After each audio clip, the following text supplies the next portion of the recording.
മോനെ ഞാൻ പറയുന്നു കേക്ക്. മോനോട് ഇതൊന്നും ചെയ്യണ്ടെന്ന് ഞാൻ പറഞ്ഞതല്ലേ? പറഞ്ഞിട്ട് കേൾക്കുന്നില്ല മോളെ. എന്റെ അമ്മ ഇതൊക്കെ വലിയ ജോലിയാണോ? അമ്മ പറയുന്നത് കേട്ടാ ഞാനെന്തോ പണിയെടുത്ത് ക്ഷീണിച്ചു കിടക്കുന്ന പോലെ തോന്നുമല്ലോ. ഒന്നുമില്ല, പറഞ്ഞേ ഉള്ളൂ. മോളെ, സാധനങ്ങൾ വാങ്ങാനുള്ള ലിസ്റ്റ് എടുത്തല്ലോ അല്ലേ? എടുത്തമ്മേ, ഇല്ലെങ്കിൽ തന്നെ അതൊക്കെ എന്റെ മനസ്സിലുണ്ട്. എടോ, ഞാനേ ഒരു ഐഡിയ പറയട്ടെ. പറഞ്ഞോ, പക്ഷെ കൊള്ളാവുന്നതാവണം. ഇത് കൊള്ളാവുന്നേ. ഇപ്പോ നമ്മുടെ ഈ ഫുഡിന്റെ പരിപാടി പതുക്കെ പതുക്കെ മെച്ചപ്പെട്ട് വന്നുകൊണ്ടിരിക്കുക.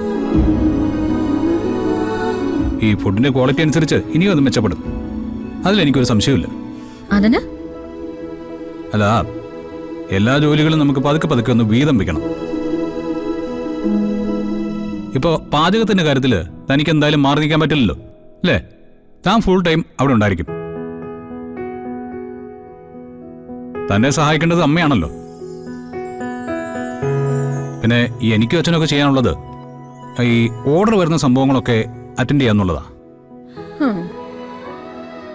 ഞാനൊരു കാര്യം ചെയ്യാം, ഈ പരിപാടി ഞാൻ അങ്ങ് ഏറ്റെടുക്കാം. ഏത് പരിപാടി? അല്ല, ഈ ഫുഡ് കൊണ്ട് കൊടുക്കുന്നതേ. എടോ, ഒരു 2 ദിവസം കൊണ്ട് ആറ്റുവാശ്ശേരിക്ക് അടുത്തുള്ള സകല സ്ഥലങ്ങളും ഞാൻ പഠിച്ചെടുത്തോളാം. ഐഡിയ പറയട്ടെ എന്ന് പറഞ്ഞപ്പോഴേ ഞാൻ പറഞ്ഞിരുന്നു, കൊള്ളാവുന്ന ഐഡിയ പറയാവൂന്ന്. അത് കൊള്ളില്ലേ? ഒട്ടും കൊള്ളില്ല. തൽക്കാലം കണിമംഗലം പരമേശ്വരന്റെ മകൻ വരുണിനെ ഒരു ഡെലിവറി ബോയ് ആയിട്ട് ഇവിടെ അലഞ്ഞു തിരിയാൻ വിടാൻ എനിക്ക് ഉദ്ദേശമില്ല. ഇപ്പൊ നമുക്കുള്ള ഓർഡറുകളൊക്കെ കൊടുത്തു തീർക്കാൻ ഞാനൊരാള് മതി. പിന്നെ കയ്യില് നിൽക്കാതെ വരുമ്പോഴല്ലേ നമുക്കത് അപ്പം ആലോചിക്കാം. എടോ, താൻ എന്താ ഈ പറയുന്നത്? ഏത് ജോലിക്കും അതിൻ്റെതായ മഹത്വം ഉണ്ടെന്ന് കൂടെ കൂടെ പറയുകയും ചെയ്യും. ഞാൻ എന്തെങ്കിലും ജോലിക്ക് ശ്രമിച്ചാൽ അതിനോട്ട് സമ്മതിക്കത്തില്ല. അതെന്തുകൊണ്ടാ? ഇതിനേക്കാളും വലിയ ജോലി ഒരുപാട് ചെയ്യാനുള്ളതുകൊണ്ടാ. തൽക്കാലം റെസ്റ്റ് എടുക്ക. എന്തായാലും താൻ സമ്മതിക്കില്ലെന്ന് തന്നെയല്ലേ? ഇക്കാര്യം ഞാൻ സമ്മതിക്കുന്ന പ്രശ്നമേ ഇല്ല. അതിനെക്കുറിച്ച് ചിന്തിക്കണ്ട. ബാക്കിയൊക്കെ ഞാൻ വന്നിട്ട് ചിന്തിക്കാം. പോട്ടെ.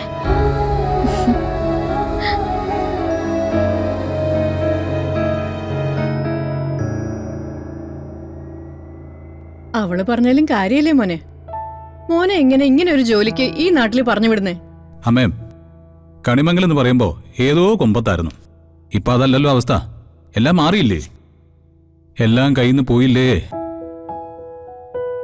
കഴിഞ്ഞ ദിവസം വരെ ഞാനിവിടെ ഒരു അഭയാർത്ഥിയായിരുന്നു. ഇപ്പതാ മുത്തശ്ശിയും കൂടെ വന്നു. ഞങ്ങളെ നോക്കാൻ നിങ്ങൾ കഷ്ടപ്പെടുമ്പോ അതിലൊരു പങ്ക് പറ്റാൻ നോക്കുന്നതിൽ ഇപ്പൊ എന്താ കുഴപ്പം? അങ്ങനെ മോൻ വേർതിരിച്ച് കാണണ്ട.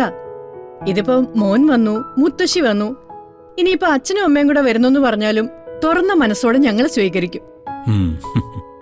അതിലൊരു കണക്ക് പറച്ചിലൊന്നും ഉണ്ടാവില്ല മോനെ. ഇത് നമ്മുടെ കുടുംബമല്ലേ? അമ്മയോടൊന്നും പറഞ്ഞിട്ട് കാര്യമില്ല. ഞാനേ ആ തൊടിയിൽ പോയി ഇല വെട്ടിക്കൊണ്ടുവരാം. അയ്യോ, അത് ഞാൻ പോവാനിരിക്കായിരുന്നു.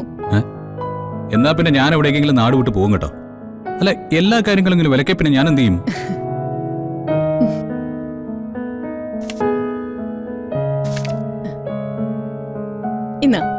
ഇനി ഇതിന്റെ പേരില് പിണങ്ങാനോ നാട് വിട്ടു പോകാനോ ഒന്നും നിൽക്കണ്ട. താങ്ക്സ് അമ്മേ. സ്നേഹം കൊണ്ട് പറയുന്നത് അതേ അർത്ഥത്തിൽ മനസ്സിലാക്കണം കേട്ടോ. എനിക്കതറിയാം അമ്മേ. രാധിക എന്നെ നിർബന്ധിക്കുന്നതും സ്നേഹം കൊണ്ടാണെന്ന് എനിക്കറിയാം. പക്ഷേ എനിക്കെന്തോ വെറുതെ ഇരിക്കാൻ തോന്നുന്നില്ല.